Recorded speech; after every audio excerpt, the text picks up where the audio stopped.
Welcome back to Living Local, looking to catch a movie this weekend. Well, lucky for you, we have Mike Schultz, arts editor for The Reader, here to tell us all what's new at the Cineplex. Hey, man, how are you? I'm doing well. Yourself? Well, I'm doing all right. Well, welcome back to the show, as always. Yeah, it's a pleasure to be here. Happy post-Oscar week. We survived. We did survive. It was a fun show. It was a great show. I loved it a lot. And congrats to your Emma Stone. I appreciate that. Yeah. So, we like her. Let's start with your review. Yes. Cabrini. We actually have a couple motifs going this this segment. Yes, it's all biopics, all historical biopics, and all movies that Mike's mom would love to see.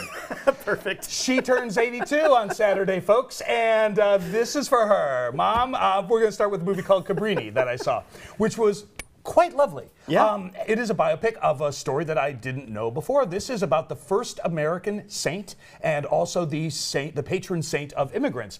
Francesca Cabrini was an Italian who wanted to build a series of orphanages in China, but the Vatican said, we got other places we could send you. How about you go to New York instead? This is about 1890, in the late 19th century. And so she does go to New York and finds that everybody there hates Italian immigrants and hates women. And the movie is all about how she and basically 5 fellow nuns started these series of orphanages that wound up traveling the entire globe. It is a fascinating story that I knew nothing about. It is by Alejandro Monteverde. If you know his name, it's because he directed the movie last summer, Sound of Freedom. Oh, yeah. Huge smash hit. This one is not on that line. It's a period film, obviously. It was made for about $50 million. It looks like it cost 4 times that. The art direction is gorgeous. The lead actress is a wonderful Italian whom I had never seen before. It also has David Morse in the cast. It has John Lithgow doing his I can act bigger than anyone else routine. It's quite good. Yeah? I was really impressed, and it was packed. I got to say, I saw it at 11:45 in the morning on Friday, and I barely got a seat. It was just packed. I think all of its money came from the Davenport Cineplex. I wonder what the secret is. Sound of Freedom had that same issue, you know? Exactly, it's interesting. Well, Cabrini, you should check that out. Yeah, well, for sure. New in theaters, One Life. One Life. Have you seen the preview for One Life? I have. Okay. This is going to tear your heart right out. Another true story.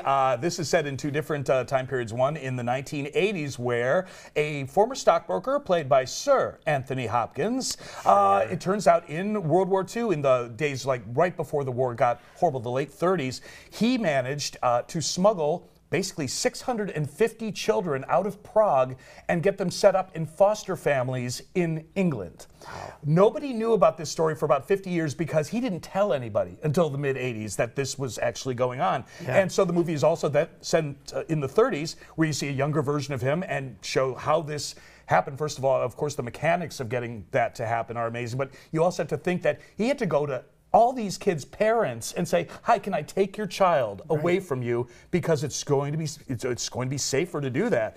And go to England. And so the preview is already killing me. And it's got, in addition to Hopkins, we have Johnny Flynn is the younger version, Helena Bonham Carter, Jonathan Pryce, Lena Olin. Man. It's a stacked cast. And I'm already just a miserable wreck at the end, because he goes on a talk show. Yeah. And they're like, "Have you ever met anybody whose life you saved?" And he's like, "No." And they're like, "Well, we've got a surprise for you." And I'm like, I can't watch. Well, because I remember hearing about the true story. Yeah. And you can see that actual clip of him, reacting to that. And that's wild. Yeah. So yeah, Anthony Hopkins crying in a movie, I'm done. I'm done. That's it. He's always retiring too, and I'm glad that he never does. Never does. Never does. That's good. Well, let's. Arthur the dog.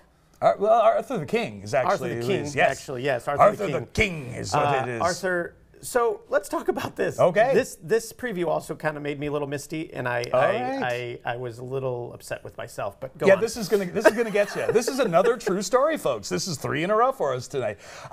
This is about an endurance race that's in the Dominican Republic. It's about 450 miles of kayaking and mountain climbing and biking and all these things I would never ever do in my spare time. And it stars Mark Wahlberg as this gentleman who's a professional, endurance racer. But he assembles a team, and not long into the journey, an adorable little dog starts tagging around. And they can't figure out how he is following them while they are kayaking and climbing mountains.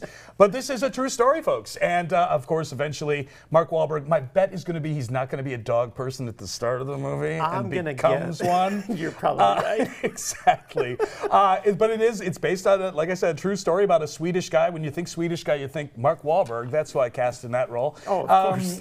But the scenery looks amazing. The race itself looks fascinating. Yeah. And the dog's adorable. The dog is adorable. I don't know. I have a thing with pets and the love between a pet and a pet owner. Yeah. It just kind of gets me. In movies or in life? Or in both? Both, I think. Yeah. But I don't know. This trailer's really. This kind of worries me though. If it's a really well done trailer and the movie's like, well, we'll see. We'll see. see. Oh, I should mention though, because I've got friends and I know you do too, that if they see a dog movie coming out, they need to know in advance if that dog is going to survive. Yes. Rumor has it the dog lives. Okay, good. Well, that's Which even is better. good. Yeah. Yes, well, that way my mother will actually go see it. and I wouldn't want Kim Vandergins to fall over, yeah, sad. yeah, but it looks good. There's like you said, there's quite a few coming out right now, right? Absolutely. We got 5 movies opening this weekend, and I think I'm going to be able to schedule it so I see all 5. I'll let you know next week. All right, perfect. Sure. Well, hey, Mike, thanks so much, man. Let's go over what you talked about real quick, though. In review is Cabrini, and new in theaters is One Life and Arthur the King. You can read Mike's movie reviews online at rcreader.com. We'll have all those details posted at ourquadcities.com. More Living Local continues after the break. Stay with us.